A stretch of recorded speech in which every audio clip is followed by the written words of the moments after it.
Hello everyone, चला तर मग आज बघणार आहे आपण आमच्या विदर्भाची आन बान शान म्हणजे आलू वांग्याची भाजीची कुठली आलू वांग्याची भाजी रेसिपी आम्हाला बघायला मिळाली. आम्ही ते नक्की ट्राय करतो आणि खाऊन पाहतो, कारण की आमची सगळ्यात फेवरेट अशी आलू वांग्याची भाजी आहे. प्रत्येक प्रोग्राममध्ये तुम्हाला आलू वांग्याची भाजी दिसणार म्हणजे दिसणार. एकदम झणझणीत अशी आलू वांग्याची भाजीची रेसिपी बघणार आहे आपण. जरा वेगळ्या पद्धतीची नवीन प्रकारची बघणार आहे. तर माझा व्हिडिओ तुम्ही शेवटपर्यंत बघा. लगेचच वळू आपण आपल्या रेसिपीकडे. त्यासाठी घेतले आहे आपण 2 टोमॅटो, 5 वांगे, मस्त एक पोटॅटो घेतलेला आहे, बटाटा घ्यायचा, आलू, एक कांदा घेतलेला आहे. आपल्याला एवढेच इन्ग्रेडियंट्स लागणार आहे बघा. आणि आपण झटपट आलू वांग्याची भाजी बनवणार आहे. तर माझा व्हिडिओ तुम्ही शेवटपर्यंत बघा आणि मला कमेंट करून सांगा तुम्हाला आलू वांग्याची भाजी रेसिपी कशी वाटली ते. आता आपल्याकडे माहिती आहे का 2 टोमॅटो घेणार आहे. सर्व मित्र आपण छान स्वच्छ पाण्यात धुवून घेतलेले आहे. टोमॅटो छान चिरून घ्यायचा आहे आपल्याला. आणि आपण सगळे व्हेजिटेबलचे मोठे मोठे काप करणार आहे, छोटे छोटे नाही, छान मोठे मोठे काप करायचे आहे. एका बाउलमध्ये आपण अशा पद्धतीने ठेवणार आहे कट करून. आता छानपैकी आपण बटाटा पण अशा पद्धतीने मोठा मोठा कट करून घेणार आहे. तुम्ही अशा पद्धतीचा मोठाही ठेवू शकता. मी याचे 2 भाग केलेले आहे बघा. आता घेणार आहे आपण वांगे. आता त्याला आपण मधूनच कट करणार आहे. त्यामध्ये काही किडे वगैरे असतील तर बघून घ्यायचे आहे आपल्याला, स्वच्छ धुवून घ्यायचे आहे. आणि 2 भागामध्ये आपल्याला वांगे कट करून घ्यायचे आहे. आपण असंच पीसमध्ये वांगे ठेवणार आहे बघा. पटकन आपले व्हेजिटेबल्स कट झाले की नाही, 5-10 मिनिटात आपले व्हेजिटेबल कट होऊन गेलेले आहेत. आपण यामध्ये टाकणार आहे 2 चमचे दही. तर दही आपल्याला ताजं घ्यायचं आहे, आंबट दही घ्यायचं नाही आहे. आणि सगळ्या भाज्यांना आपल्याला दही मस्त मळून घ्यायचं, लावून घ्यायचं आहे बघा, मिक्स करून घ्यायचं आहे बघा. छान असं दही मिक्स झालेलं आहे. आता यामध्ये टाकणार आहे आपण आलं लसूणची पेस्ट, हळद, तिखट टाकायचं आहे, धनापूड, चवीनुसार मीठ टाकायचं आहे, काश्मीरी लाल मिर्च टाकायची आहे. हे सर्व मसाले आपल्या भाजीला आपल्या टेस्टनुसार जेवढे लागते आपल्याला तेवढे संपूर्ण घ्यायच्या. पुढे आपण तिखट मसाला वापरणार नाही आहे. आता कसुरी मेथी घ्यायची, हातावर मस्तपैकी त्याला चोळून त्यामध्ये टाकायची आहे. त्याला मस्त मिक्स करून घ्यायचे आहे. सर्व आपल्याला सगळं एकदम मस्तपैकी चटणी मीठ लागलं पाहिजे आपल्या भाजीला व्यवस्थित बघा. मस्त घोळून घ्यायचं आहे चटणी मीठ त्यामध्ये. अशा पद्धतीने छान घोळून घ्यायचं आहे. आपल्याला एवढीच प्रोसिजर करायची आहे. नंतर पुढची प्रोसिजर अगदी सोपी आहे बघा.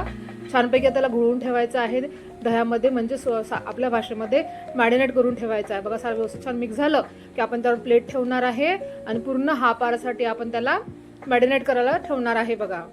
हाफ आवर नंतर बघा किती छान त्याला पाणी पण सुटलं आहे आणि व्हेजिटेबल्स नरम पण पडले आहे आपले. आणि मस्त स्मेल सुटला आहे घरामध्ये बघा. आता आपण याला फोडणी घालणार आहे. त्यापूर्वी आपण एक त्याला मस्त मिक्स करून घ्यायचं आहे व्यवस्थित. काय सुगंध सुटला मी तुम्हाला सांगते. आता गॅसवर मस्त कढई ठेवायची आहे. कढई छान गरम होऊ द्यायची आहे. त्यामध्ये टाकायचं आहे आपल्याला जेवढं आपल्या भाजीला आवश्यक तेवढं तेल आहे तेवढं टाकायचं आहे. तुम्ही तुपही टाकू शकता. मी तेल टाकलेलं आहे. तेल गरम होऊ द्यायचं आहे. त्यामध्ये हिंग, जिरं, मोहरी टाकायचं आहे. बारीक कट केलेला कांदा टाकायचा आहे आणि मस्त त्याला शिजवून घ्यायचं आहे. कारण कांदा मग छानपैकी शिजला गेला, गोल्डन ब्राऊन कलरचा झाला की त्यामध्ये आपण काय करणार आहे, जे आपण मॅरिनेट करून ठेवलेले आलू, वांगे, टोमॅटो होते ते टाकणार आहे बघा. पूर्ण टाकून द्यायचे आहे आपल्याला. मसाले वगैरे आपण सर्व त्यामध्ये टाकलेले आहे. आता टाकून घ्यायचे आहे आणि छान याला मिक्स करायचं आहे आपल्याला बघा. टाकून घ्यायचं आहे, याला छान फिरवून घ्यायचं आहे, तेलामध्ये मिक्स करायचं आहे. दह्यामुळे काय होतं माहिती आहे का, आपल्या भाजीला एकदम क्रीमी असं स्ट्रक्चर येतो बघा. खूप छान टेस्ट लागते, ग्रेव्ही खूप छान होते, खूप छान टेस्टची भाजी तयार होते बघा. तुम्ही एकदा ही आलू वांग्याची भाजी नक्की ट्राय करून बघा बघा. आणि त्याला पाणी सुटायला लागलेलं आहे वगैरे, छान असा कलर आलेला आहे. आता आपण अर्धी वाटीच पाणी घेणार आहे आणि यामध्ये आपण भाजी शिजवणार आहे. आता करणार आपण ज्या बाउलमध्ये आपण मॅरिनेट करायला ठेवले होते भाजीपाला त्यामध्येच आपण पाणी टाकणार आहे आणि त्याला मस्तपैकी मिसळून घेणार आहे, म्हणजे आपले मसाले वेस्ट होणार नाही. आता त्याला मिक्स करायचं आहे. आपण एवढ्याच पाण्यामध्ये भाजी शिजवणार आहे. तुम्हाला जर ग्रेव्हीचं प्रमाण जास्त लागत असेल तुम्ही पाण्याचं प्रमाण वाढवू शकता, पण याला शिजायला जास्त वेळ लागत नाही बघा. कारण की ऑलरेडी आपण मॅरिनेट करायला ठेवले होते त्यामुळे आपले व्हेजिटेबल जरा नरम पडले आहे. याशिवाय आपण जरासं कोथिंबीर टाकणार आहे. त्यामुळे काय होतं, आपल्या ज्या ग्रेव्हीला छान टेस्ट येते बघा कोथिंबीरची बघा. छान मिक्स करायचं आहे आपल्याला. दिसायला किती छान झाले बघा, दिसत आहे बघा. आता आपण याच्यावर झाकण ठेवणार आहे आणि वाफेवर मस्तपैकी आपल्याला वांग्याची भाजी शिजवायची आहे बघा. अंगीर असं करायचं आहे आपल्याला. तुम्हाला जर पातळ पाहिजे असेल तुम्ही पाण्याचं प्रमाण वाढवू शकता. मी तुम्हाला परत एकदा सांगते बघा. छानपैकी आपली भाजी त्याला तेल सुंदर सुटलं आहे बघा. दही टाकलं आहे त्यामुळे ते दह्याचं म्हणजे तूप सुटतं बघा. छान तेल वगैरे व्यवस्थित बघा, किती छान असं तेल सुटलेलं आहे बघा. आणि ग्रेव्ही किती छान झालेली आहे.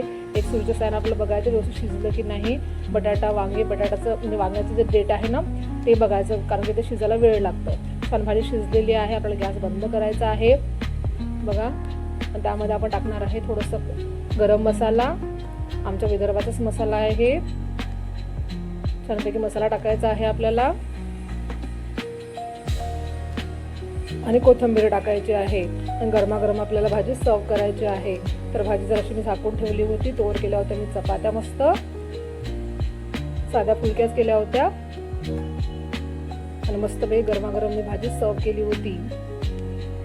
माझे हसबंड दिवसभर काम करून थकले होते. कंपनीत आल्याबरोबर त्यांना जेवायला दिलं. त्यांना इतकी आवडली होती भाजी. ते बोलले अशा पद्धतीची जर भाजी भेटली तर माझा पूर्ण थकवा उतरला बघा. छान मस्त भाजी सर्व केली आहे मी. पापड्याच्या खरड्याबरोबर सर्व केली आहे. छान असं चपाती, भाजी, कांदा, मिरची आणि पापडाचा खरडा. तुम्हाला माझी आजची रेसिपी नक्कीच आवडली असेल तर माझ्या व्हिडिओला लाईक करा, शेअर करा, कमेंट करा. नवीन असेल माझ्या चॅनल तुम्ही सबस्क्राईब करा. भेटू नेक्स्ट व्हिडिओमध्ये अशाच नवीन सोप्या आणि हेल्दी रेसिपींसोबत. बाय.